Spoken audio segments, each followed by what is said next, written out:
Mesdames et messieurs de la presse, bonsoir. Heureux de vous retrouver à nouveau dans le cadre de cet exercice de redevabilité qui se tient au lendemain de la réunion du Conseil supérieur de la défense élargie que le commandant suprême de Forces armées de la République démocratique du Congo et de la police nationale congolaise a tenu hier à la Cité de l'Union africaine. Vous avez tous suivi les détails du communiqué qui a été rendu public juste après. Et ce soir, donc, dans le cadre de cet exercice de redevabilité, nous voulons revenir sur les principaux axes, principalement militaires, qui ont été abordés au cours de ces briefings. Évidemment, il y a des aspects diplomatiques, parce que vous l'avez suivi sûrement depuis hier soir, que les Nations Unies avaient sorti un nouveau rapport du groupe d'experts qui démontre clairement l'engagement de l'armée rwandaise avec des terroristes du M23 dans un processus non seulement de pillage, mais d'occupation systématique des pans entiers du territoire national. C'est pourquoi il rencontre la réplique de nos forces armées de la République démocratique du Congo. Il a été aussi question de parler de la couverture médiatique de ces conflits. Nous avons eu l'occasion de discuter ce matin avec les journalistes à la fois des médias internationaux accrédités en RDC, mais aussi des journalistes nationaux pour nous assurer que le front médiatique est aussi bien au point et que ce n'est pas par nos médias ou des médias qui opèrent en République démocratique du Congo que passera la campagne rwandaise et la manipulation bien orchestrée. Madame la ministre Edeta, bonsoir. Heureux de vous retrouver à nouveau dans le cadre de cet exercice de redevabilité. Nous étions ici déjà le 15 décembre dernier pour parler du processus de Luanda. Nous aurons l'occasion de revenir sommairement là-dessus, mais aussi vous aurez l'occasion, comme dit tout à l'heure, de parler du dernier rapport du Conseil des groupes d'experts du Conseil de sécurité. Monsieur le général, mon général, bonsoir. Le porte-parole de l'armée, devrais-je dire. Bonsoir, Excellence. Nous sommes heureux de vous retrouver dans le cadre de ces briefings. Il y a évidemment beaucoup de questions qui concernent l'armée, les opérations en cours. La Grande Muette sera bien obligée de dire quelques mots ce soir pour permettre aux Congolais qui nous suivent de savoir où est-ce que nous en sommes sur les différents points et les progrès que nous connaissons. Bonsoir, mon général. Bonsoir. Évidemment, nous aurons l'occasion de revenir parce que j'ai vu tout à l'heure, j'ai reçu quelques questions sur les vociférations du président rwandais en cours. Visiblement, il me semble qu'il a perdu la boussole sur toutes les questions, surtout celles qui concernent la République démocratique du Congo, parce qu'il y a une volonté qui est maintenant clairement affichée de montrer qu'on a des velléités expansionnistes en lisant mal l'histoire de la colonisation et en pensant l'interpréter sous le prisme du pillage systématique de la RDC. Nous aurons le temps de dire quelques mots à propos. Mon général, on commence avec vous. Qu'est-ce que vous pouvez nous dire sur la situation générale sur le front ce soir? D'abord, mes vœux à tous les journalistes présents et à ceux qui ne sont pas là. De manière ramassée, je dirais que les forces loyalistes se comportent très bien sur le terrain. Elles ont bien évolué hier et elles occupent la totalité de la cité de Ngungu et de l'ensemble des positions environnantes. Du côté de Massissi, les forces loyalistes, comme je l'ai dit au cours de la réunion qu'on a eue avec les journalistes ce matin, ont récupéré la cité de Massissi hier. Tandis que les terroristes du M23 avec leurs parrains rwandais tenaient les points décisifs de Kahungole, ce qui leur a permis de réoccuper Massissi Centre cet après-midi. Mais les combats continuent.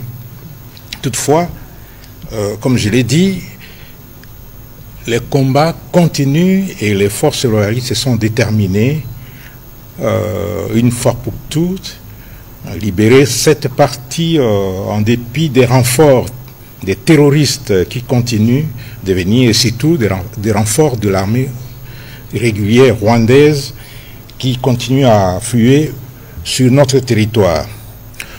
Sur l'axe Saké, nos hommes ont réussi à déloger les terroristes de leur position sur les hauteurs de cette cité.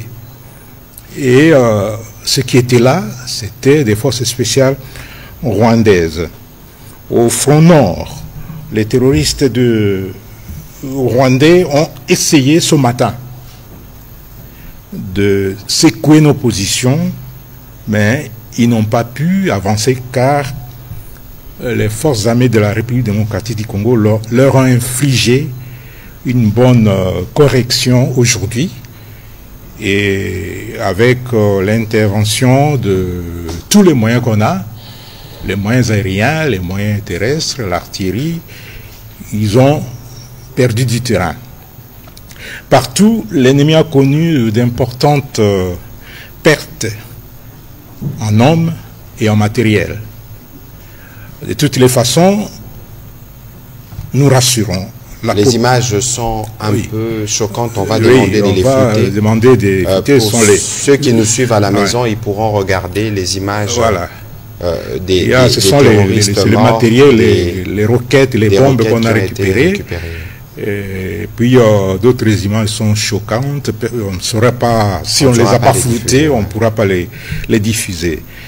Je disais que de toutes les façons, nous rassurons le peuple congolais de la détermination sans faille des forces armées de la République à mettre un terme à cette agression qui a trop duré. Et elle a trop duré 30 ans, c'est beaucoup et ça suffit. Notre souci et notre détermination sont de récupérer l'ensemble du territoire sous occupation des terroristes du M23 et surtout de leur mettre à penser, de libérer nos populations meurtries et de chasser de notre territoire les terroristes de l'armée rwandaise qui violent nos mères et nos sœurs, qui tuent et massacrent nos populations et qui volent et pillent nos ressources. Chaque portion du territoire national qui est occupée, on pourra avoir l'occasion de revenir sur les détails lorsque nous répondrons à vos questions. Madame la ministre d'État, évidemment, vous secondez le président de la République dans le front diplomatique. Et du point de vue du front diplomatique, bien avant d'ailleurs que vous ne puissiez dire quelques mots sur les rapports du Conseil de sécurité, mais nous avons noté l'isolement continu du Rwanda. Jusqu'à tout à l'heure, nous avons vu encore une déclaration de leur allié plus ou moins fidèle, la Grande-Bretagne. Qu'est-ce que vous pouvez nous en dire sur toutes les déclarations que vous avez pu enregistrer des condamnations des aventures rwandaises dans l'Est de la RDC? Merci beaucoup, Monsieur le Ministre, et je saisis aussi l'occasion de souhaiter les meilleurs vœux à tous les collègues de la presse. En effet, je pense qu'on peut même retracer cela au mois de décembre, après le rendez-vous manqué, ou plutôt boycotté par le Rwanda du 15 décembre. Nous avons vu qu'il y a eu une succession de communications claires sur aussi la déception de plusieurs partenaires par rapport à la posture du Rwanda. À commencer par le 20 décembre, quand le nouveau mandat de la MONUSCO a été renouvelé. Il était très important de voir que dans le cadre de cette réunion du Conseil de sécurité, les États-Unis d'Amérique, mais aussi le Royaume-Uni, se sont prononcés contre l'ingérence du Rwanda, contre la présence des troupes du Rwanda, et l'ont fustigé de manière très publique à travers des explications de leur vote sur la résolution prolongeant le mandat de la MONUSCO. Il est important de noter aussi que depuis 3 ans de guerre, c'est la première fois que le Royaume-Uni a explicitement nommé le Rwanda dans le cadre du conflit qui sévit à l'est de la République démocratique du Congo. Je ne pense pas qu'il faut sous-estimer ou diminuer l'importance de ce signal fort politique et diplomatique à l'encontre d'un ancien ou d'un allié ou partenaire privilégié du Royaume-Uni, le Rwanda. Et comme vous l'avez évoqué, chers collègues, en effet, depuis le 5 janvier et surtout depuis la recrudescence de violences dans le territoire de Masisi et les violations continues du cessez-le-feu, nous avons aussi vu un bon nombre de déclarations, à commencer par les États-Unis d'Amérique, mais aussi l'Union européenne, la France, le Bureau de l'envoyé spécial des Nations Unies pour la région des Grands Lacs, la MONUSCO et, comme vous l'avez évoqué, aujourd'hui aussi le Royaume-Uni. Je pense que tout cela montre à quel point le Rwanda s'est isolé lui-même. L'Angola, merci. L'Angola, Angola aussi en particulier très important parce que c'est le facilitateur du processus même de Luanda et c'est la première fois que l'Angola s'est prononcé sur la situation à l'est de la République démocratique du Congo. Donc on voit aussi que ce pays est sorti d'un silence qu'il s'était imposé aussi dans le cadre de son rôle de facilitateur et je pense que cela signifie aussi ou symbolise aussi qu'il y a une préoccupation grandissante par rapport à la posture du Rwanda qui s'est retiré du processus de Luanda et qui a, à travers ses choix et surtout à travers le choix des armes, montré qu'il n'était pas intéressé à une paix durable dans la région des Grands Lacs. Et donc en effet, nous voyons une succession de déclarations qui condamnent la recrudescence de violence et qui condamnent aussi le Rwanda pour sa présence et son activisme dans le territoire, sur le territoire souverain de la République démocratique du Congo.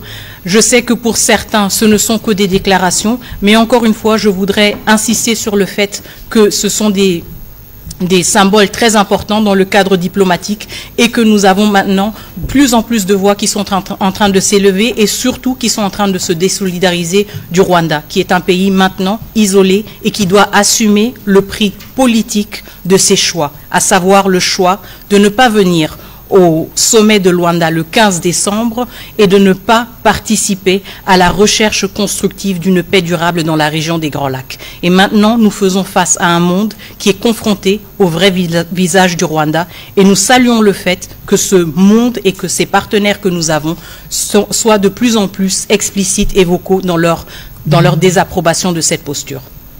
Voilà, merci beaucoup Madame la Ministre d'État.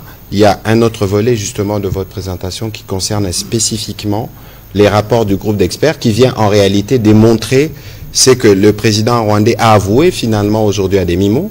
C'est pourquoi d'abord il n'est pas venu, mais lorsqu'il commence à faire des vociférations ou à remuer un passé colonial disant que les origines du conflit remontent à là, on comprend qu'ils sont dans une logique d'occupation et les rapports des experts le corroborent. Tout à fait. Je pense en effet que ce n'est pas une très bonne semaine pour le Rwanda aujourd'hui. Civils congolais et congolaises à fuir leur lieu de résidence, à libérer des parties entières de territoire et c'est aussi une campagne qui cible justement l'exploitation illégale et illicite de nos ressources naturelles. Le rapport du groupe d'experts, qui fait plus de 162 pages, parle d'environ 150 tonnes de coltan qui ont été exportées frauduleusement vers le Rwanda, 150 tonnes. À Rubaya, plus de 10 000 personnes qui travaillent dans l'extraction artisanale sous une administration imposée par la coalition justement des RDF et du M23. Et cette coalition qui prélève des taxes allant jusqu'à 7 $ par kilogramme de coltan ou 4 $ par kilogramme sur l'étain, générant au moins 800 000 $ par mois. Donc comme je le disais, ce rapport est extrêmement accablant par rapport au Rwanda et nous montre à quel point justement cette campagne est une campagne qui n'a rien de noble, qui n'a pas du tout pour vocation de protéger quelconque population congolaise, des populations qui elles sont toutes protégées par l'État congolais, mais que c'est une campagne d'expansion, une campagne d'occupation et une campagne de pillage. Et les premières retombées et les premières victimes sont nos civils congolais et congolaises. Voilà, une forme donc de colonisation en temps moderne. Il rencontrera la détermination des Congolais bien en face. Vous avez vu que chaque fois, même dans les territoires sous occupation, comment les compatriotes montrent leur attitude de refus par rapport à cette tentative malhonnête montée de toutes pièces par le président rwandais. De toute façon, il rencontrera la détermination du président de la République et de tous les Congolais. On va commencer la série des questions, Madame la ministre d'État en général, pour être sûr que nous apportons des éléments de clairage. En tout cas, sur les 160 pages du rapport dont Madame la ministre d'État a parlé, il serait souhaitable que le professionnel des médias s'en saisisse pour que nous puissions voir dans les détails comment procèdent ces pays agresseurs et pilleurs en même temps. On va commencer par M. Eric Izami, puis ce sera Jacques Moulouba. Merci, Excellence, de la parole. Je crois qu'humblement, je peux user de la réciprocité au nom de mes collègues journalistes pour parler de vœux que vous aviez formulés chacun tout à l'heure. Nous avons ici en face de nous Madame la Mineta qui est sur le front diplomatique, vous-même sur le front communicationnel, et puis moi, général, sur l'armée.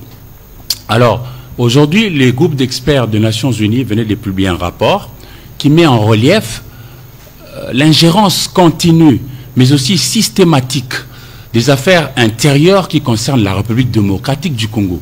Alors, qu'en pense Kinshasa et comment renverser cette tendance pour que nous puissions quand même infliger une punition à ces groupes de terroristes rwandais? Alors, je suis heureux de vous entendre évoquer la panoplie des pays qui ont élevé leur voix, notamment aujourd'hui la Grande-Bretagne, pour condamner ce qui est fait chez nous par le terroriste rwandais. Mais pourquoi est-ce que les sanctions n'arrivent-elles pas pour finalement mettre à genoux ces sanguinaires, ces terroristes qui tuent, qui pillent, qui violent impunément? Et puis, je comprends, là je parle en tant que Congolais, non pas pour parler du journaliste que je suis ou que je voudrais être. Monsieur le ministre de la Communication et Médias, Patrick Muyaya Katembwe, finalement, il nous faut nous tous nous lancer ou nous mettre à l'eau pour batailler dur et défendre notre patrie, la mère patrie qui est aujourd'hui attaquée. S'il vous faut vous adresser aux Congolaises et Congolais qui nous suivent, comment est-ce que nous devrions nous comporter, notamment pour la communication? Parce que je me souviens de la phrase de Colette Brackman, qui est une Belge. Elle dit, je cite, « Le Congo n'a d'amis que le Congo lui-même ». Voilà. Merci pour vos questions. On va commencer par la ministre d'État et puis je pourrai réagir juste après. Merci beaucoup pour la question. En effet, pourquoi est-ce qu'il n'y a pas de sanctions? Nous nous posons cette question et nous n'allons pas arrêter de poser cette question. Je veux contextualiser les choses. Encore une fois, il s'agit dans le cadre diplomatique de relations entre États. Ces relations entre États, elles sont régies par le droit international. Nous avons tous adhéré à une série de conventions. Nous sommes tous États membres des Nations Unies. Et donc, notre plaidoyer et notre travail que nous menons et que nous allons toujours continuer à mener, c'est de montrer à quel point il y a une divergence entre le comportement du Rwanda et ses engagements internationaux. Encore une fois, en tant qu'État membre des Nations Unies, le Rwanda n'a pas le droit de violer notre intégrité territoriale. En tant qu'État membre des Nations Unies, en tant que signataire des conventions de Genève, il n'a pas le droit de bombarder des écoles, des camps de déplacés. Et nous n'allons pas arrêter de le rappeler. Mais le droit aussi doit être imposé et observé par les pays partenaires. C'est pour cela que nous menons un plaidoyer d'arrache-pied envers tous les partenaires et en particulier les membres permanents et non permanents du Conseil de sécurité pour montrer justement les violations du Rwanda par rapport à ce droit international. Et la deuxième question en fait qui se pose, c'est pourquoi est-ce que les autres pays membres des Nations Unies n'agissent pas? Ce qui est important, c'est que nous prenons tous ces pays-là pour témoins et nous n'allons pas arrêter de leur rappeler aussi qu'eux sont en train de manquer à leurs obligations devant le droit international. C'est le plaidoyer que nous menons, ce sont les démarches que nous menons. Spécifiquement pour la question du rapport du groupe d'experts, nous allons aussi adresser des recommandations spécifiques au comité de sanctions des Nations Unies. Pourquoi? Parce qu'il s'agit de sanctions individuelles. Nous allons dresser une liste d'individus qui, selon nous, doivent être sanctionnés, et le régime des sanctions des Nations Unies le permet, mais nous allons aussi recommander des mesures, justement, pour punir le Rwanda dans le cadre de ce qui est déjà fait et ce qui existe dans le cadre des activités du comité de sanctions et du Conseil de sécurité. Donc, certes, c'est frustrant, je le reconnais tout à fait, mais encore une fois, nous prenons tous ces pays, tous ces États membres, tous ces pays qui se disent nos partenaires, nos alliés, tous ces pays qui nous donnent des leçons sur les droits de l'homme, nous les tenons aussi responsables pour leur silence accablant, qui pendant des décennies a permis au Rwanda de tuer, de violer et de piller en République démocratique du Congo. Et l'histoire ne sera pas généreuse par rapport à leur silence. Et ils devront assumer cette responsabilité. Nous assumons la nôtre en parlant et en usant de tous les moyens possibles. La diplomatie, elle parle, elle négocie, elle raisonne. L'armée a aussi ses moyens. Et il y a une pluralité de démarches qui sont fournies au niveau de notre gouvernement pour assurer justement que nos intérêts vitaux sont protégés et sont maintenus. Merci, Madame la ministre d'État, pour la clarté justement de vos propos, de ce que nous faisons sur le front diplomatique. Parce que pour cette guerre qui est dirigée par le président de la République lui-même, nous avons différents fronts. Le front diplomatique qui utilise les moyens de la diplomatie, le front militaire, le front médiatique, le front judiciaire qui n'est pas le moindre, parce que vous avez vu que déjà, la Mineta vous parlait tout à l'heure de 150 tonnes de coltan, mais Apple, grâce à l'action judiciaire que nous avons engagée, a renoncé à s'approvisionner dans la région, ce qui est déjà un pas significatif. Ce n'est pas suffisant parce que reconnaître qu'on s'approvisionnait dans la région signifie donc de ne plus dire qu'on ne s'approvisionnerait plus dans la région, c'est reconnaître implicitement qu'on les faisait. On les faisait auprès de qui? Et pour ça, nous allons obtenir des clarifications. Il y aura le procès d'Arusha qui va arriver bientôt, mais pour ce qui concerne spécifiquement le front médiatique dont on parle, il faut savoir que, je rappelle encore ce que nous disons souvent, la guerre ici, c'est une guerre qui est faite à chaque Congolais, où qu'il se trouve sur le territoire national. Parce qu'elle dure depuis 30 ans. Le président Tshisekedi a hérité de cette guerre. Et avec le président Tshisekedi, nous avons maintenant l'avantage d'avoir une stratégie claire que nous vous détaillons tous les jours pour que cette fois-ci, ça se termine une fois pour toutes, pour éviter des recyclages. Mais c'est en cela que Madame la ministre d'État et tous les négociateurs congolais sont fermes sur la question de la négociation avec les M23 parce qu'il est hors des questions que nous puissions ouvrir une quelconque forme de brèche pour recycler les problèmes de brassage et mixage. Finalement, c'est ce qui nous a permis de garder pour toujours, jusqu'à présent en tout cas, de traîtres au sein de notre armée. Et si on parle de mort, des peines de mort, c'est justement pour réprimer des comportements comme ceux-là.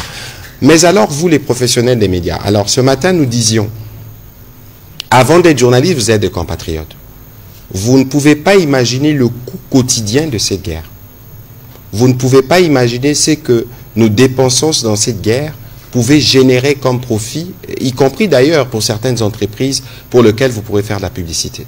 Et donc, l'interpellation qui est faite, c'est de vous dire que le premier défenseur de la République démocratique du Congo, c'est 100 millions de Congolais partout où nous nous trouvons.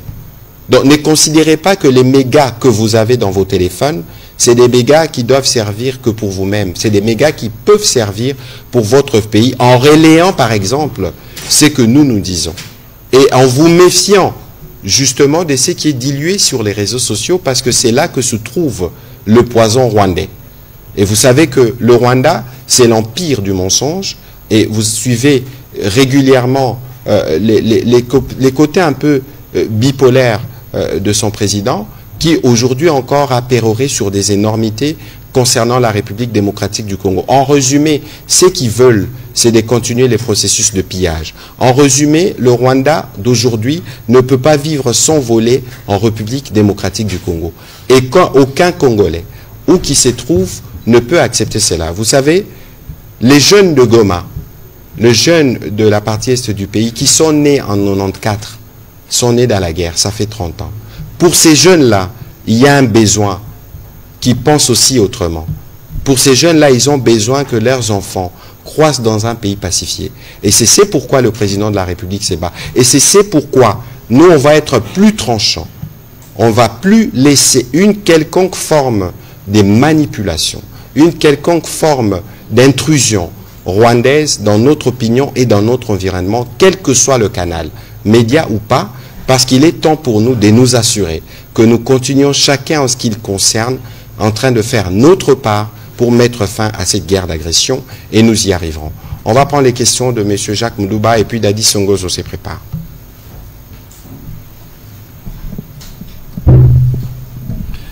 Merci. 3 petites questions. Je commence par le porte-parole de l'armée. Mon général, vous venez d'affirmer que les FRDC passent de prouesse en prouesse sur le terrain des opérations, les hauts faits militaires en hauts faits militaires. Félicitations. La question, elle est toute simple. Qu'est-ce qui est fait aujourd'hui pour qu'on arrive à récolter ces résultats et qui n'était pas fait hier? Est-ce qu'il y a de nouvelles acquisitions? Si ce n'est pas un secret militaire, qu'est-ce qui est fait aujourd'hui pour qu'on arrive à ces résultats? Au porte-parole du gouvernement, vous venez de l'évoquer tout à l'heure, et après avoir interpellé, je crois, le CESAC, RFI, TV5 Monde, aujourd'hui, dans un tweet, c'est le ministre d'État à la Justice qui promet la peine de mort aux journalistes, aux religieux, aux politiques, aux politiciens qui relaieraient les informations de l'ennemi du M23 Alors, cette manière de faire, Monsieur le ministre, porte-parole du gouvernement, est-ce qu'on ne va pas droit vers la dérive dictatoriale ou vers les musellements de la presse dans un État dit de droit? À la ministre des Affaires étrangères, nous avons suivi tout à l'heure le rapport d'experts, accable le Rwanda, bien entendu, et par rapport à ça, quel peut être l'avenir du processus de Luanda quand on sait que, vous l'avez dit, le président rwandais recourt à l'histoire, à l'héritage colonial pour justifier un peu ce qu'il est en train de causer comme acte en République démocratique du Congo. Alors, est-ce que ça vaut encore la peine de continuer avec le processus de Luanda? Et par rapport à l'Ouganda voisin, si on suit un peu les déclarations du fils Museveni, je crois le chef d'état-major général, vous aviez interpellé si peu, je me souviens, le chargé d'affaires de l'Ouganda à RDC par rapport aux propos. Et aujourd'hui, l'Ouganda nous propose de négocier, de dialoguer avec le M23, c'est qu'il y a une ligne rouge à ne pas franchir par la RDC. Qu'est-ce que vous dites? Est-ce que c'est encore un partenaire fiable, un partenaire qu'on doit encore ménager, ou n'est-il pas temps de revoir nos relations diplomatiques avec ce pays? Merci, Monsieur Jacques. Mon général. Merci, Jacques, pour la question. Qu'est-ce qui est fait aujourd'hui qu'on n'a pas fait hier, qui justifie les prouesses? Non, les prouesses sont là depuis toujours. Parce que c'est depuis 30 ans que nous sommes en guerre. Une guerre qui n'est pas déclarée. Ben, c'est cette armée qui fait en sorte que le Congo puisse rester ce qu'il est aujourd'hui. Donc il ne faut pas dire qu'hier on a failli quelque part. Non, non. En guerre, comme je l'ai dit aux journalistes lors de la réunion, la guerre évolue toujours en dents de scie. On peut perdre une bataille, mais comme je vous l'ai dit tout à l'heure, la victoire finale, elle sera congolaise. Et cette armée, c'est une armée qui est déterminée à assurer l'intégrité territoriale de notre pays, à défendre nos frontières et à protéger les personnes, les habitants du Congo, donc le peuple congolais et tous ceux qui ont choisi le Congo comme leur deuxième patrie. Et cette armée travaille jusqu'au sacrifice suprême. Et quand vous regardez ce processus, cette guerre qui nous est imposée, il y a beaucoup de morts au Rwanda qu'au Congo. Il y a beaucoup de morts des militaires rwandais que des militaires congolais. On ne vous a pas montré les images, il y a des images horribles, mais il y a dans les images rwandaises, il y a aussi les ADF, il y a presque dans la partie orientale de notre pays, des menaces multiples, des Zouélés jusqu'au Grand Katanga. Il y a plusieurs menaces et l'armée est appelée à affronter toutes ces menaces-là. Mais, comme je l'ai dit tout à l'heure, elle est déterminée à ramener la paix dans notre pays et de gré ou de force, cette paix reviendra. Et cela arrivera. Alors, sur votre question concernant les médias, et je l'ai annoncé ce matin que j'ai décidé, après évidemment discussion et analyse avec mon équipe, de retirer les accréditations accordées aux journalistes d'Al Jazeera. Parce que c'est tout simple. Comment voulez-vous comprendre qu'un média comme celui-là, qui a des journalistes régulièrement accrédités en République démocratique du Congo, puisse utiliser une chercheuse, une militante notoirement connue comme pro-rwandaise, qui n'est pas dans la liste de journalistes accrédités, qui va interroger le chef d'un mouvement terroriste sans avoir ni accréditation ni visa. N'est-ce pas méprisant? D'abord pour ces journalistes-là. Alors, à quoi ça sert à cette chaîne d'avoir des journalistes accrédités localement lorsqu'il faut faire une interview, recourir à une chercheuse qui est militante? C'est une porte d'entrée de la manipulation et de l'intrusion. Nous leur avons écrit Et nous attendrons, parce que sûrement à un moment ou à un autre, ils réagiront. Et en ce moment-là, nous discuterons, parce que ça, c'est l'exemple de ce qu'il ne faut jamais faire, justement. C'est l'exemple de ce qu'il ne faut jamais faire, de donner la parole à des terroristes. C'est ce qui, pour nous, est assimilable à l'apologie du terrorisme, et c'est totalement inacceptable. Nous avons eu des discussions ce matin avec les correspondants de la presse internationale ici. Beaucoup ne les savent peut-être pas. J'aurais voulu que quelqu'un des RFI les dise ici. RFI ne donne pas la parole aux terroristes. Et d'ailleurs, dans cette guerre, je pense que nous devons proposer une forme de lexique. Madame Paulina Zidi, je la vois dans la salle, peut-être elle-même pourra le dire. Nous considérons que c'est un bon pas, mais qu'il y a des choses qu'il faut faire davantage dans la couverture, dans un contexte où, chez nous, il y a la pluralité des médias. Et nous nous assurons que les médias puissent opérer librement. La preuve, nous sommes dans un exercice en direct avec la ministre d'État, ministre des Affaires étrangères et le porte-parole de l'armée. Donc nous sommes disposés à vous donner des éléments d'éclairage. Pour la protection de notre opinion, il n'y a plus de place pour l'ambiguïté, parce que de l'autre côté, ça n'existe pas. C'est l'omerta générale où la liberté d'expression n'existe même pas d'un iota. Et donc, si nous avons pris la décision sur Al Jazeera, c'est parce que nous avons des faits corroborés qui sont justifiés. Et personne ne va nous le reprocher. Mais pour ce qui concerne les autres médias de la presse étrangère, nous avons aussi discuté par rapport à la spécificité, à la délicatesse du sujet. Le Congo, la RDC représente 60% du bassin d'audience de RFI, France 24 ou TV5. Et 60%, c'est énorme lorsque vous êtes un média. Et les Congolais, dans leur grande majorité, si pas tous les Congolais, ne veulent pas du Rwandais, du militaire rwandais, des agissements du président rwandais sur notre territoire. Et cela doit être en mesure de ressortir et sans entacher à rien les professionnalismes de ces médias. Nous sommes dans un contexte de crise et tout le monde devrait le comprendre parce qu'on peut même envisager des mesures plus radicales. Alors, sur la question de la peine de mort qu'a évoqué le ministre de la Justice, je pense qu'il faut... Vous connaissez le ministre de la Justice dans son style et dans sa fermeté. Je pense qu'ici, ce qu'il faut considérer, au-delà des commentaires que les uns et les autres peuvent s'autoriser, c'est une interpellation. C'est une interpellation qui ne concerne pas que le professionnel des médias, c'est une interpellation qui concerne à la fois les militaires et d'autres personnes qui sont sujets ou qui peuvent être utilisés comme de canons pour passer des messages de l'ennemi. Nous avons l'obligation, nous, de protéger notre opinion sur ce qui peut la détruire, surtout par rapport à cette guerre qui nous endeuille, qui a fait des millions de déplacés. Nous devons en finir. Et donc, considérez que vous êtes plutôt interpellé dans le cadre de l'exercice de vos fonctions, et ce n'est que de cette manière que nous allons nous assurer que nous, comme Front médiatique, nous apportons notre contribution aux efforts diplomatiques qui sont faits et aux efforts militaires qui sont faits pour régler le problème de la sécurité dans l'Est. Madame la ministre d'État, pour les questions qui vous concernent. Merci beaucoup.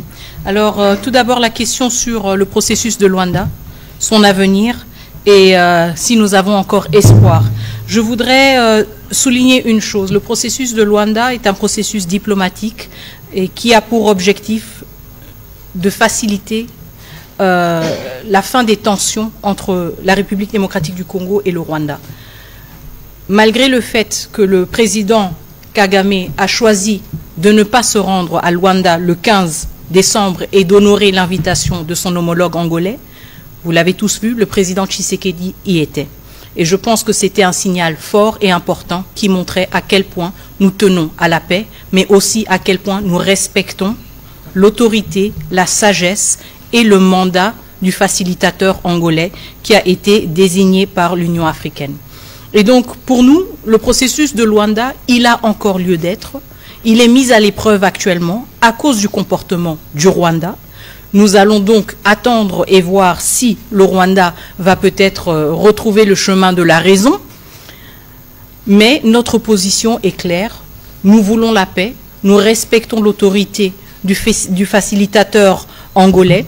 Et si le processus de Luanda devait reprendre, Et si le processus de Luanda devait reprendre en nous donnant des raisons fiables, si vous voulez, d'y faire encore confiance, nous allons retourner à Luanda. Nous avons toujours insisté que la solution à ce problème, la solution diplomatique se trouverait uniquement à Luanda.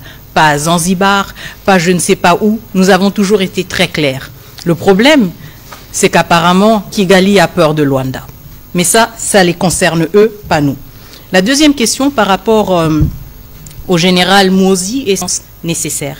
Il n'est pas suffisant de dire que le gouvernement ougandais communique uniquement à travers son ministère des Affaires étrangères et sa présidence. La réalité, comme vous l'avez dit, est justement qu'il y a des individus qui se permettent de faire des commentaires et de faire des déclarations qui sont complètement décontextualisées, qui portent préjudice aux efforts et à la stabilité sensible de la région. Et nous ne pouvons pas accepter des réponses bureaucratiques de nos partenaires ougandais qui nous disent que cette personne n'engage personne d'autre à part lui-même. Et donc, nos partenaires ougandais sont très informés sur le fait que nous attendons des clarifications et que ce soit des clarifications aussi publiques. Et je voudrais aussi souligner le fait que nous ne sommes pas seuls, si vous voulez, en tant que pays qui font face justement à cette logorée de déclarations assez erratiques et inconsidérées.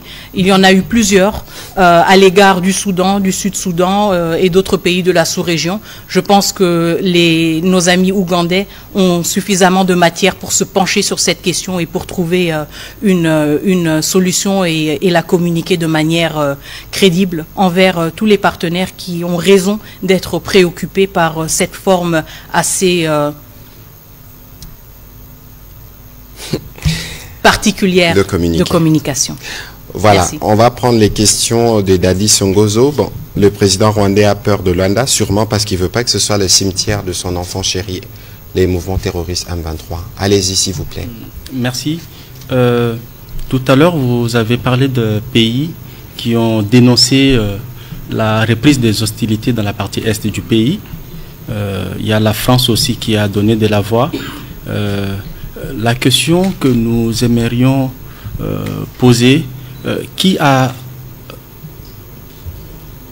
disons, qui a violé le cessez-le-feu,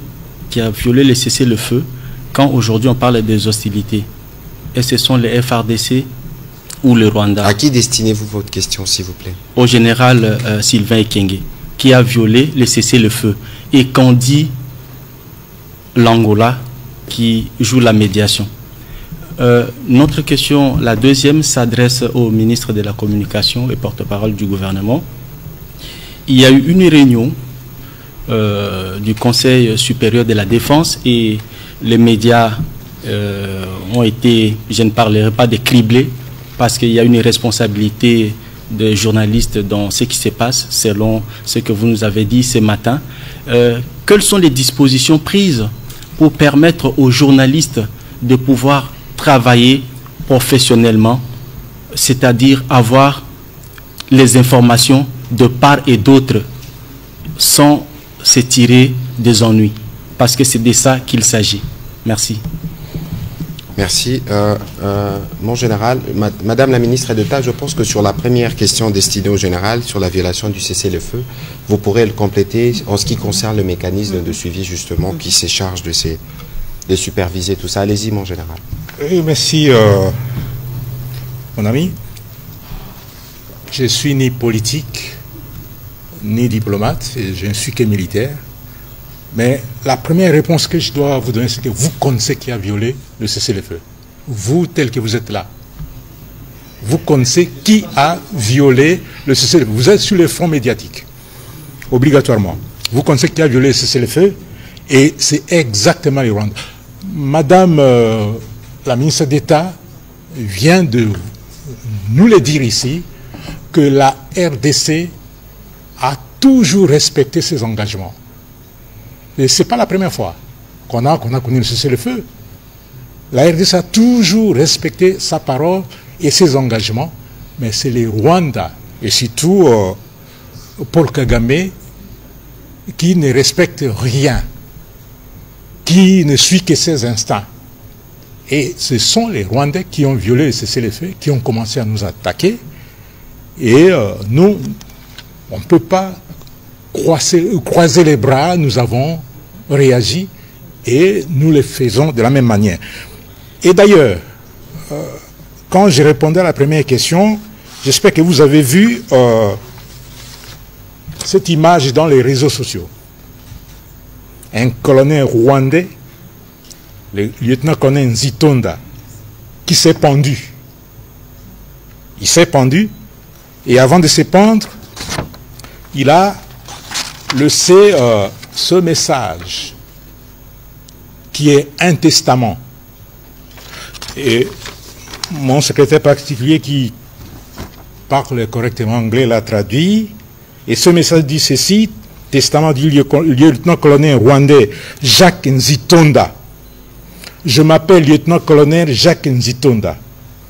J'ai décidé de mettre fin à ma vie à cause du traitement du leader de mon armée. Qui est le leader de son armée? C'est Paul Kagame. Je n'avais pas prêté serment pour venir mourir au Congo, plutôt de servir mon pays, non pas d'être envoyé au Congo. Nous sommes en train de voir comment nos militaires rwandais sont en train de mourir sans raison. Désolé ma famille pour toute chose. Je sais que vous aurez mal, mais je n'ai pas de choix que de partir. Il a écrit de partir, mais entre guillemets, entre parenthèses, mourir. Parce que si je rentre au Rwanda, je serai tué. Nous allons nous rencontrer à la prochaine étape. Nous nous sommes entrés dans l'armée pour combattre, non pas pour combattre les Congolais, mais plutôt pour défendre notre pays partout où il y a trouble. Ça, c'est son testament. Et c'est pour vous dire que nous, dans notre pays, nous avons la culture de respecter la parole donnée et de respecter les engagements. Mais les Rwandais, et surtout pour Kagame, je l'ai dit une fois, pour manger avec lui, il faut avoir une longue fourchette. Plutôt une fourche. Voilà, bonjour Madame la ministre d'État. Il y a un mécanisme de vérification justement sur ces cessez-le-feu, violés, pas violés, par qui. Où est-ce que nous en sommes justement dans la mise en œuvre de ces mécanismes? Merci beaucoup et merci pour la question sur le cessez-le-feu. Je vais aussi revenir sur le communiqué de presse de la facilitation angolaise. Mais en effet, commençons avec le mécanisme qui a été mis en place le 5 novembre pour justement suivre la mise en œuvre du cessez-le-feu et des autres décisions prises dans le cadre du processus de Luanda. Donc le mécanisme ad hoc de vérification de vérification renforcée a été mis en place le 5 novembre à Goma. Vous vous souviendrez que le ministre des Affaires étrangères rwandais est venu en grande pompe et ce mécanisme devait être équipé par les 3 pays concernés, à savoir la République démocratique du Congo, l'Angola et le Rwanda. Le 5 novembre, les experts de tous ces pays étaient présents, sauf que le même jour, les experts rwandais ont rebroussé chemin pour ne plus revenir. Donc ce mécanisme qui a pour mandat justement d'établir la vérité en cas de violation du cessez-le-feu n'est pas opérationnel parce que le Rwanda n'y participe pas, malgré une parole donnée, malgré une cérémonie à laquelle son ministre des Affaires étrangères a participé. Et donc, quand on regarde en rétrospective, cela fait donc maintenant plus de 65 jours que ce mécanisme est supposé être opérationnel et que les Rwandais sont encore apparemment en train de chercher le chemin pour revenir à Goma. C'est ce que leur représentant permanent nous a indiqué quand nous étions à New York, que les experts étaient en route. Très bien, ils cherchent encore le chemin vers Goma. La question du communiqué de presse de la facilitation sur la violation du cessez-le-feu, et je pense qu'elle qu'elle clarifie aussi la situation, en tout cas telle que perçue par la facilitation récente lors des affrontements et la recrudescence de violence dans le territoire de Massissi. Je l'ai ici devant moi en portugais, mais je vais quand même essayer de le résumer rapidement.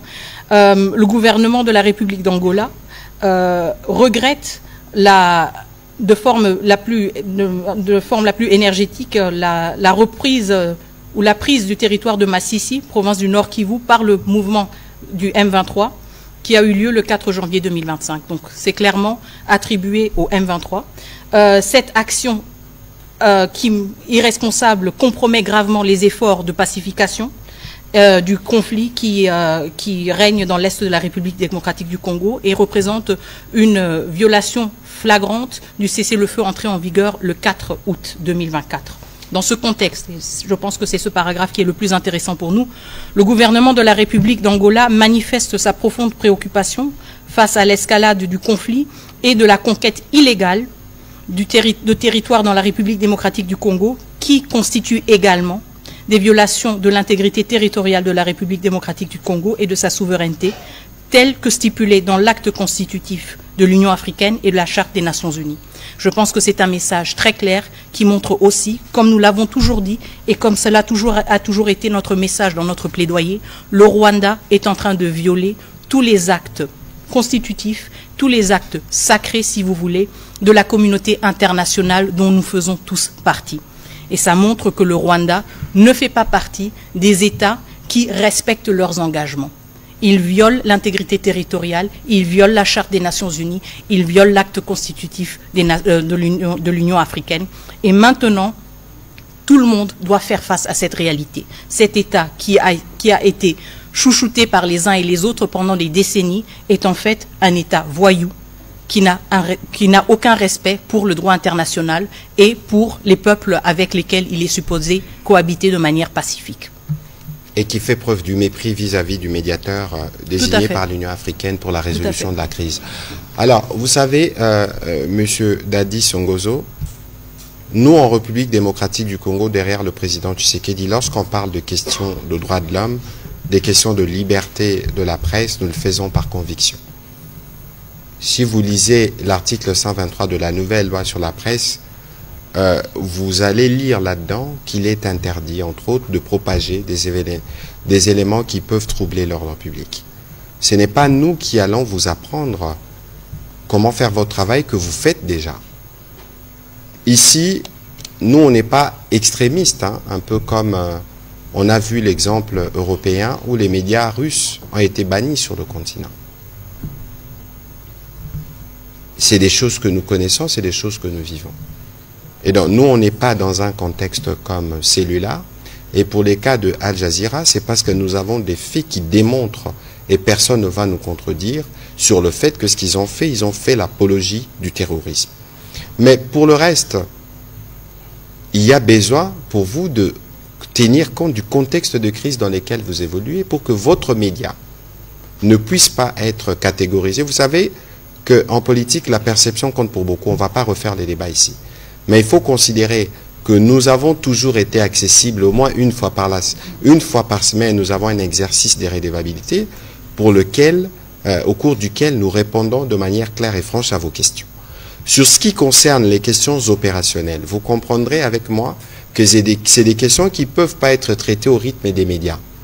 C'est des questions qui engagent des vies humaines. C'est des questions pour lesquelles, avant de nous exprimer, il y a un minimum de précautions qu'il faut prendre, encore que nous nous soumettons à cet exercice de manière régulière. Et donc, il faut considérer que si vous ne tenez pas compte du contexte, vous allez vous exposer. Non pas seulement vis-à-vis de nous, mais regardez ce qui s'est dit sur les réseaux sociaux lorsque les Congolais s'expriment à propos de la presse internationale. Si nous devions suivre ce qui s'est dit, ce qui est dit par des Congolais sur les réseaux sociaux, on n'aurait même pas eu le temps de discuter, on aurait décidé souverainement de fermer certains médias. Mais nous ne sommes pas là. Et ici, il faut tenir compte du contexte des crises dans lesquelles nous sommes, qui vous impose, vous aussi, à votre niveau, en fonction des responsabilités qui sont les vôtres, de tenir compte de cela. C'est tout à fait clair. On va prendre les questions de Madame Christiane Ekambo, et puis ce sera Monsieur Patrick Lacoué.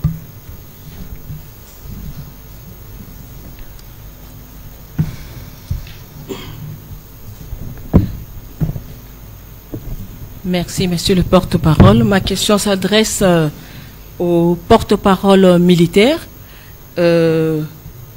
Général, je voudrais que vous puissiez nous dire ici le document qui circule sur Internet, signé apparemment par vous,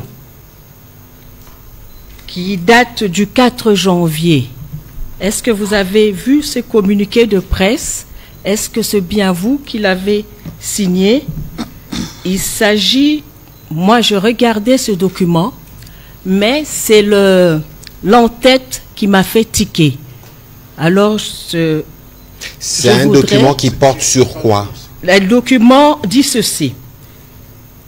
Communiqué de presse au numéro du 4 janvier, les forces armées de la République démocratique du Congo considèrent avec amertume la création par une certaine dame nommée Yvette Ziguiré d'un compte WhatsApp avec identifiant et photo du lieutenant-général Banza.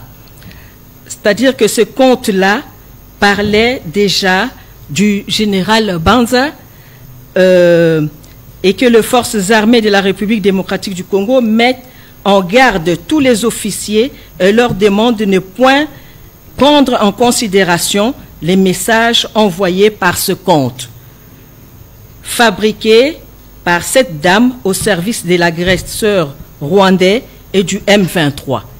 Elle rappelle que les réseaux sociaux ne font pas partie des outils de transmission de messages par les forces armées de la RDC. Ce cas n'est pas isolé. Le lieutenant-général Massoundou Pacifique, commandant de la 3e zone de défense, et autres hauts cadres de l'armée sont également victimes de cette pratique de l'ennemi. Fait à Kinshasa le 4 janvier 2025, signé porte-parole des forces armées de la RDC. Qu'est-ce que vous en dites? Le document est authentique, madame. C'est moi qui l'ai signé.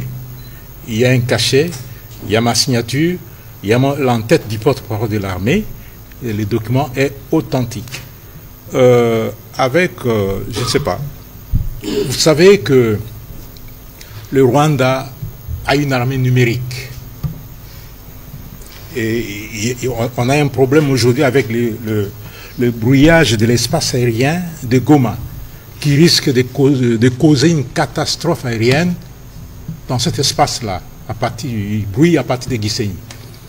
C'est de la même manière qu'ils sont en train de fabriquer des faux comptes WhatsApp ou Twitter ou je ne sais quelle structure au nom des officiers de l'armée.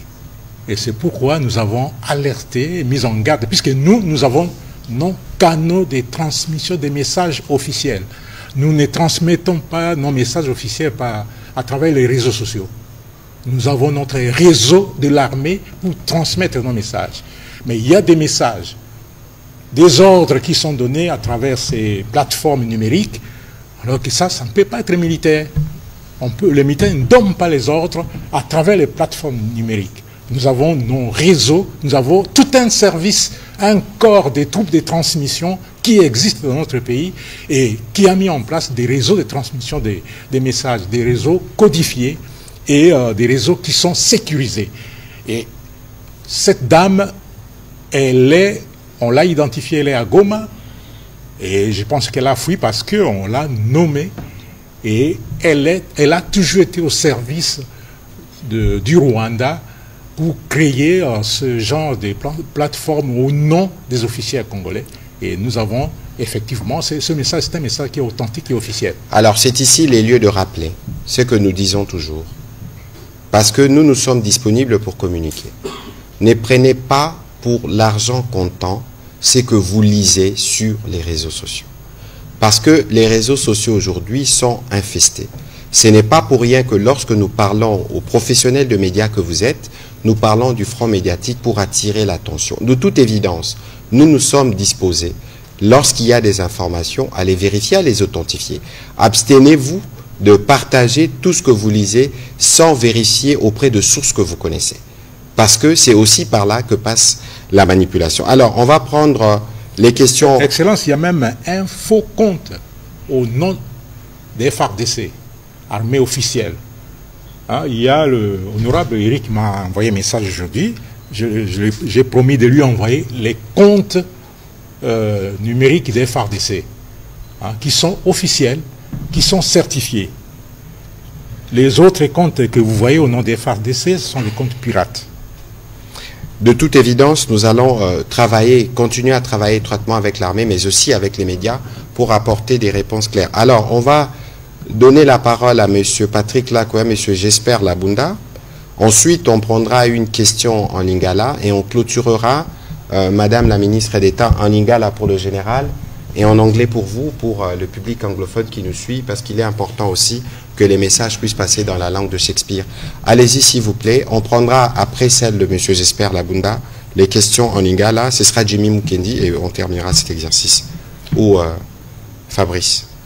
Allez-y, s'il vous plaît. Merci beaucoup, Excellence, pour la parole. Madame la ministre, dans la vague de condamnations et des pays qui se prononcent contre la présence rwandaise en RDC, est-ce que n'est-il pas aujourd'hui le temps pour la RDC de demander un embargo d'armes contre le Rwanda, puisque la RDC, pays souverain, pays agressé, a eu à subir cet embargo jusque récemment. Il y a eu levé d'embargo. Est-ce qu'il n'y a pas lieu aujourd'hui que la RDC puisse demander cet embargo pour empêcher le Rwanda de soutenir ces terroristes M23?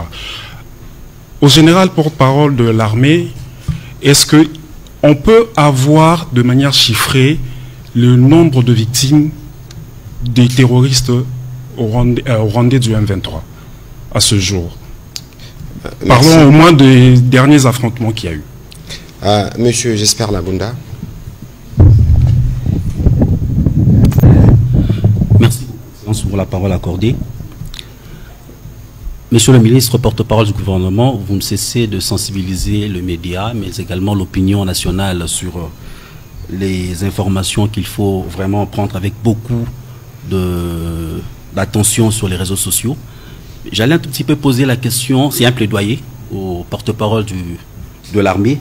Est-ce qu'il n'y aura pas moyen que l'armée puisse nous fournir des images de terrain au lieu de nous laisser dépendre des images des réseaux sociaux dont on ne sait pas vérifier l'authenticité, moins encore le niveau de fiabilité? Madame la ministre, c'est un fait. Le processus de Luanda est dans l'impasse. Nous avons appris que l'envoyé spécial du secrétaire général des Nations Unies préconiserait la tenue d'un sommet extraordinaire sur la situation sécuritaire dans l'Est. Est-ce que la diplomatie congolaise est-elle d'accord de cette initiative? Voilà, on a enregistré, on prend celle en lingala, comme ça on est sûr de faire une économie de temps et terminer avant l'heure du journal. Allez-y, monsieur Jimmy. Merci beaucoup, Excellence. Je suis Jimmy Mukendi, pour le code de KNB Kinshasa Nabiso. Maman ministre d'État, ministre il y a Affaires étrangères. Makambo wanda ke kosala na Luanda, soki tolandi ba déclaration ya ba oyo bazali banguna topé ba bazali ko bundisa biso tokoki koloba ke match esili match baby. Donc makambo nyonso banda ke ne kosala kuna esimbi te. Position ya République démocratique du Congo lelo tant que kozala to, mais position ya République démocratique du Congo et koki kozala nini par rapport ya position wana yaba Rwandais topé yaba oyo bazali ko bundisa RDC. Question na ministre Mouyaya. Excellence, tozali komona ba média ya libanda ndenge bazali ko vilipande topé ndenge bazali ko bunda na sima ya bato bazali ko bundisa RDC. Parce que guerre ezali pe médiatique bazali ko appuyer ba troupe oyo bazali ko bundisa RDC. Ba média wana okokanga bango kan parce que ceux qui biso ba média na biso toke moi libanda beaucoup miko kanela biso ko boma ba peine de mort na ba journaliste mais bato wana o baza libanda o to benga abusivement ba médias internationaux o baza na bango ba médias étrangers pour biso pe to bima libanda to za international mo kolonini bokozo ba mesure o to komona que mboka na biso pe et sali quelque chose pour na ko protéger bande ko na biso bazali ko kufa kuna na est. Merci. Ndeko Fabrice Motuna Suka. Matondi mingi Thomas Patrick Muyaya Zambinali na Motuna moko na molobeli ya mampinga ekolo Congo démocratique solo ekosala nsai na motema na baimboka komona bilili ndenge nini mampinga makobunda na bopikiliki nyoso pona ko batela bongo baye ekolo Congo démocratique solo balinko eba bamboka boni oyo bobotoli ya sikisiki penza pe biteni ya mboka nini o etikali pona ko botola na Thomas Patrick Muyaya molobeli ya mbula matari ekolo Congo démocratique baimboka bakomona obilili ndenge nini mukambi ya ekolo ya kala akoyingela bongo na Addis Abeba koyamba bayi Congo mususu bayi opposition nzokande Congo ekopelo be moto mbaro nini tope masolo nini oyo mwana mboka Kabila akosolola na ba opposant na libanda mboka bozali na problème na ye tope azali libre kozonga na pays na ye ndenge alingi est-ce que azana exil na mtoma koyangela kamambia bapaya mituna miko tuna maebele baimboka mingi bayebi ke olobaka lopoto nzoko nde babosani pe obeta kalingala malamu na mekaka omekaka matondi mingi me bali koyeba mbano nini oyo ministère na yo oyo kopesa na bapaya oyo bazali bongo ba journaliste o ba ko bebisa lokumu ya ba journaliste na kati ya République démocratique du Congo matondi mingi. Merci. Mon général, nous commencerons par vous.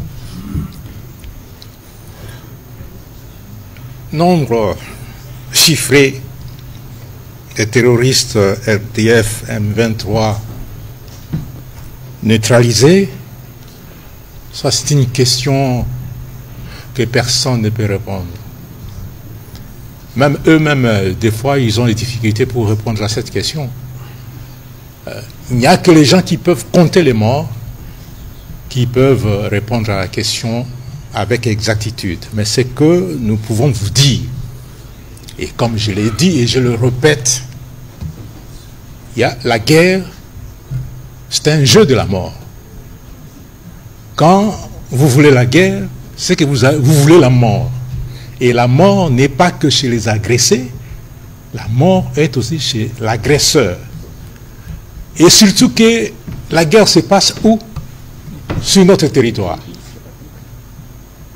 Effectivement, il y a des gens qui sont assassinés, nos populations, il y a des massacres, mais dans le cadre des opérations militaires, il y a beaucoup plus de morts rwandais que congolais. Pour preuve, je venais de vous lire le testament du colonel Nzitonda, qui n'est pas congolais, qui est rwandais. On vient de vous montrer le cercueil, et au Rwanda, il est strictement interdit de faire le deuil. Et nous avons nos gens qui sont là, qui nous envoient les images. Si vous voulez avoir les images, on peut vous les partager. Une autre image est là, ce sont ces cercueils qui sont en train d'être acheminés pour être enterrés. Et on a d'autres, j'ai remis beaucoup d'images des corps calcinés, des corps mutilés par les bombes de l'aviation. Et nous, on n'est pas là pour compter leurs morts, c'est à eux de compter leurs propres morts. Image de terrain, oui, c'est pas facile. C'est pas facile parce que on s'affronte et amener les journalistes, par exemple, dans la partie sud du territoire de Lubero, j'avais un lieutenant qui était sur place. Et j'ai aujourd'hui un colonel, le colonel Makazuka, que vous connaissez, qui est là et qui nous envoie les images. Vous avez vu comment il a présenté le militaire des forces spéciales rwandaises qui a été capturé au front. Et aujourd'hui, il y a une équipe qui est descendu avec les médias nationaux et internationaux. C'est le colonel Ndjike qui est descendu avec eux sur le terrain. Et dès demain, il va nous envoyer les images qu'on mettra à votre disposition. Mboka boni tobotoli, biteni kani etikali, otobotolo, eza mboka na biso. Détermination na biso ezali ete ata millimètre moko ya ekolo na biso etika na maboko ya monguna te. Nyonso toza kosalaka eza mpona koatteindre objectif wana. Toza kobunda mpo tobengana monguna longwa na ekolo na biso. Atika biso na kimia, monguna azonga epa na ye na Rwanda, biso totika epa na biso. Et soki omoni réaction ya Corneille Nzitonda eza réaction ya liboso te. Na kanisi boyokaki masasi ebetaki na Kigali. Hein? Et puis la plupart des officiers armés rwandaises sont d'accord na chef na bangote. Mais et pas naïe, so oza d'accord te comme on liwa. Mais biso détermination ya biso ezali intact. On va bouter cet ennemi hors du territoire congolais. Et boyebake mboka na biso, nous allons rester dans nos 2 345 410 km². Merci, mon général. Vous avez encore une question? Non, je pense. Madame la ministre d'État, s'il vous plaît. Merci beaucoup. Alors, la première question sur pourquoi est-ce qu'il serait temps de demander un embargo d'armes, de demander au Conseil de sécurité d'imposer un embargo d'armes sur le Rwanda. Je pense que c'est une question tout à fait pertinente. Je voudrais rappeler justement que les embargos, tout comme les sanctions individuelles, font partie de l'arsenal dont dispose le Conseil de sécurité pour sanctionner justement les violations contre le droit international. Je voudrais aussi rappeler qu'en novembre, le comité de sanctions a effectué une descente en République démocratique du Congo. Nous avons eu l'occasion d'échanger avec eux et sans pour autant entrer dans trop de détails, parce que vous comprenez aussi que certaines démarches se font à travers d'autres canaux qui ne sont pas nécessairement toujours publics. Je peux vous rassurer que nous sommes en train d'exploiter toutes les voies et toutes les avenues et toutes les options justement pour exiger des sanctions plus fermes contre le Rwanda et pour exiger aussi une diversification, si vous voulez, en termes des outils et des instruments qui sont utilisés par le Conseil de sécurité pour contribuer à une pacification de la région et à un plus grand respect du droit international. Donc soyez rassurés que cette question est une priorité pour nous, même si nous ne communiquons pas toujours de manière public là-dessus. Ce sont des efforts qui sont en cours et je pense aussi que le rapport du groupe d'experts nous donne encore plus de matière justement pour un plaidoyer plus robuste sur cette question et qui responsabilise les membres du Conseil de sécurité. La deuxième question sur la proposition du bureau de l'envoyé spécial pour la région des Grands Lacs sur la tenue d'un sommet extraordinaire. Je pense que le processus de Luanda a été le processus au cœur des efforts actuels diplomatiques. Je pense aussi que nous avons dû recourir au processus de Luanda parce que tous les autres instruments régionaux qui ont été mis en place pour la région des Grands Lacs n'ont pas fait preuve de résilience face à l'agression rwandaise, que ce soit l'accord cadre d'Addis Abeba ou que ce soit le pacte de la CIRGL. Nous avons une pléthore, une multitude d'instruments régionaux qui auraient dû contribuer à une paix et à une sécurité régionale. Malheureusement, ces instruments n'ont pas été à la hauteur, si vous voulez, des défis auxquels nous faisons face. Je pense qu'il est important de rester sur le cap du processus de Luanda et c'est pour cela que nous insistons aussi sur notre confiance continue et réaffirmée par rapport aux facilitateurs du processus de Luanda. Aussi parce qu'il y a des efforts importants et des avancées importantes qui ont été faites et il serait dommage de remettre, de faire table rase et de recommencer à zéro, si vous voulez, dans un autre cadre. Et donc, ceci m'amène à la troisième question sur justement le processus de Luanda, question qui m'a été posée en lingala. Match et Sili? Non, match et silité. Pour être clair, match et silité. Parce que biso tozobunda na ba front nyoso yango wana match esilité tozobunda na front diplomatique tozobunda na armée tozobunda na front médiatique match ya Luanda esilité tokobetango problème de ezali bakimaki bango nde bakimaki mais tozozela bango na ba front nyoso donc match esilité eza mboka na biso eza ekolo na biso match esilité tokolia bango partout. Voilà. La quatrième question Motuna yaba journalistes internationaux et lokonini toko kiko sala. Je pense que collègue Zanga a lekinga na mayele na question Patrick. Bon, merci pour Narobandana Motuna Asuka parce que we need to come back because we need to finish in English. Okay. Just 1 minute. Omoni na makambo ya bitumba oyo eza bitumbe bandi depuis 30 ans. Jamais na mboka oyo tozala autant déterminé. Ceux qui président Rwanda koma biloba loba. Eza po akutana. Kokutano akutani aturo oyo. Eza ka kokutana na président Fachi Betonte. Akutani na ba Congolais tout. Parce que au biso tozomona na ba image nyonso ba Congolais zo ya de l'intérieur du pays. Et la kisi ke toza na bomoko.